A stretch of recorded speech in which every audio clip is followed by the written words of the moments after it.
പ്രിയപ്പെട്ട മനുഷ്യസ്നേഹികളെ, കാസർഗോഡ് മഞ്ചേശ്വരം മജർപ്പള്ള, അതായത് എൻ്റെ സ്വന്തം നാട്ടിൽ സായിന എന്ന് പറയുന്ന പാവപ്പെട്ട ഒരു സ്ത്രീ, ആരോഗ്യാവസ്ഥയിലുണ്ടായിരുന്ന സ്ത്രീക്ക് പെട്ടെന്ന് പനി കൂടുകയും ശരീരം മുഴുവനും തളർന്നു പോവുകയും മംഗലാപുരത്ത് ഹോസ്പിറ്റലിൽ അഡ്മിറ്റ് ചെയ്തപ്പോൾ എലിപ്പനിയാണെന്ന് സ്ഥിരീകരിക്കുകയുണ്ടായി. പിന്നീട് ഒരുപാട് രൂപ ചെലവ് വരുന്ന മെഡിക്കൽ പ്രൊസീജിയർ കഴിഞ്ഞിട്ടുണ്ട്. നിലവിൽ 16 ലക്ഷമാണ് ഇതുവരെയും ഹോസ്പിറ്റലിൽ വന്ന ബില്ല്. ആ കുടുംബം വളരെ പാവപ്പെട്ട കുടുംബമാണ്. ഈ അടുത്ത കാലത്താണ് വാടക വീട്ടിൽ നിന്ന് പുതിയൊരു വീട്ടിലേക്ക് താമസം മാറിയത്. അതുകൊണ്ട് നാട്ടുകാരും മറ്റാളുകളൊക്കെ കൂടി ഒരു തുക സംഘടിപ്പിച്ചെങ്കിലും ഇനിയും ആ രോഗം മാറാൻ വേണ്ടി ലക്ഷങ്ങൾ ആവശ്യമാണ്.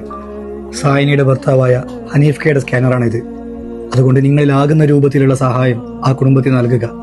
ആ മക്കൾക്ക് ഉമ്മയെ തിരിച്ചു കിട്ടാൻ വേണ്ടി, ആ കുടുംബത്തിൽ വീണ്ടും സന്തോഷം കാണാൻ വേണ്ടി.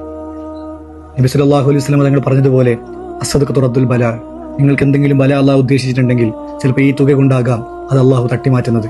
സഹായം പ്രതീക്ഷിച്ചുകൊണ്ട് അസ്സലാമു അലൈക്കും.